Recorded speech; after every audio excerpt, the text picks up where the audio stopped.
Good Friday, everyone, and welcome to this edition of Conversation Daily News. I'm your host, Cyrus Webb. Glad you all could join us once again. But we made it to the end of another week, and unfortunately, we have some sad news we're going to have to report with you guys today, some of which you probably have seen on the news. The passing of actor David Arnold, but also Queen Elizabeth II. We'll be talking more about this here in a bit. We also have a message from my book, Words I Choose to Live By. And into this entertainment spotlight, you've been part of my conversation with actor Scott Grimes, who's celebrating the new season of American Dad on TBS. Actually, their 17th season. You'll hear more about that here in a bit. Enjoy today's broadcast. For Conversation Daily News, I'm Cyrus Webb with your Friday headlines. In international news, Queen Elizabeth II dead at 96 after 70 years on the throne. Queen Elizabeth II, Britain's longest reigning monarch and a symbol of stability in a turbulent era that saw the decline of the British Empire and embarrassing dysfunction in her own family, died Thursday after 70 years on the throne at the age of 96.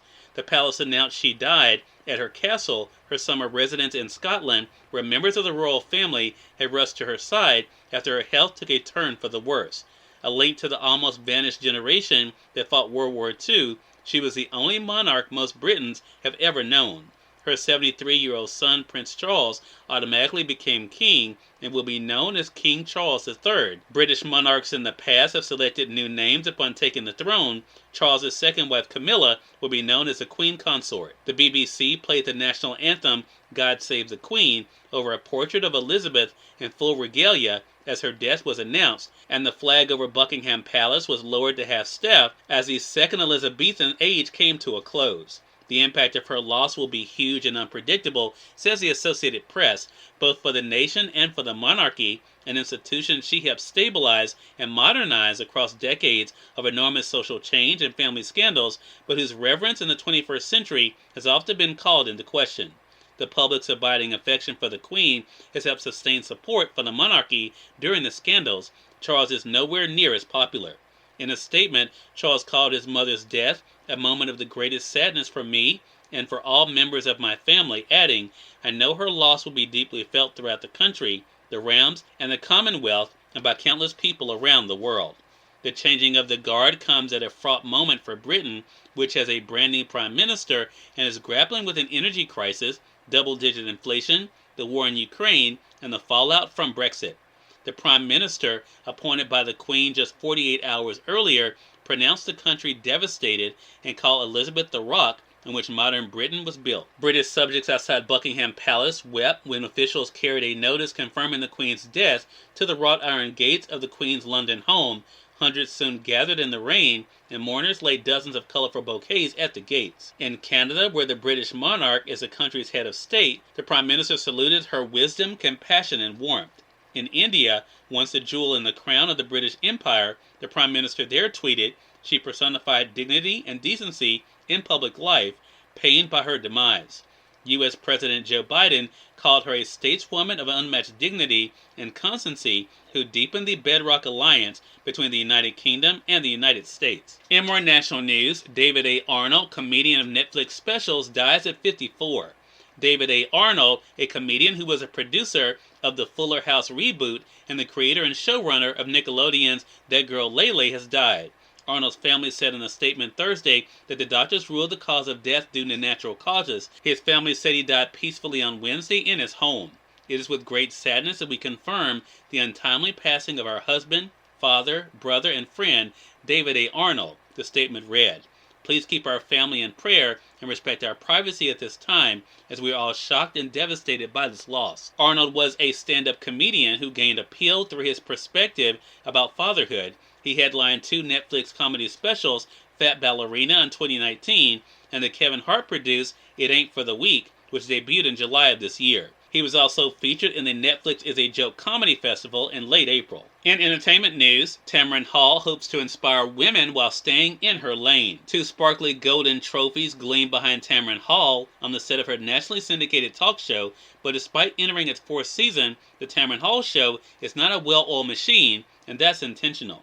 The only thing that shines in this room are the Emmys. I want this show to evolve, and if it's well-oiled, I believe that you're not looking under the hood, said the host, who recently took home her second Outstanding Informative Talk Show Host Emmy. Tamron Hall said she wants to make sure the show is talking about what you're talking about, finding a respectable place within the highly contested world of daytime talk, which includes shows hosted by Drew Barrymore, Kelly Clarkson, and Rachel Ray, along with juggernauts like Dr. Phil, The View, Live with Kelly and Ryan, and The Ellen DeGeneres Show, which recently ended. Hall faces even more competition as several shows hosted by African Americans will premiere. And finally, in business news, stocks recover from a stumble on Wall Street and end higher. Stocks bounced back from a midday stumble and closed higher Thursday, keeping the major indexes on track for their first weekly gain in 4 weeks. The S&P 500 closed 0.7% higher after recovering from a 0.9% slide in the early going. Cyrus Webb, Conversations Daily News. It's now time for a message from my book, Words I Choose to Live By. Enjoy. Good Friday, everyone. I'm Cyrus Webb, and welcome to Words I Choose to Live By. Learn to appreciate the small victories, even though they might not be the big goal you place for yourself. Every step forward gets you closer to where you want to be and who you are meant to be.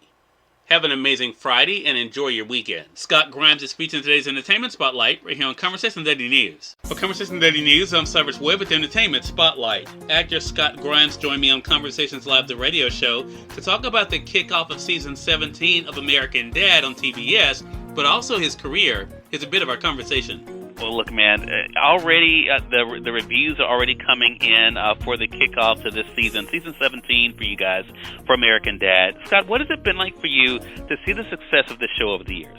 It's been a gift behind the eight ball a bit, because 7, 8, 9 seasons, even up till 2 seasons ago, everyone's been saying we're going to get, this is the last season, So to finally see this show find a really cool place in animation history is it's for all the people that work way harder than me. I just applaud them that they get to take a bow. So it's been really, really nice to watch people embrace this show.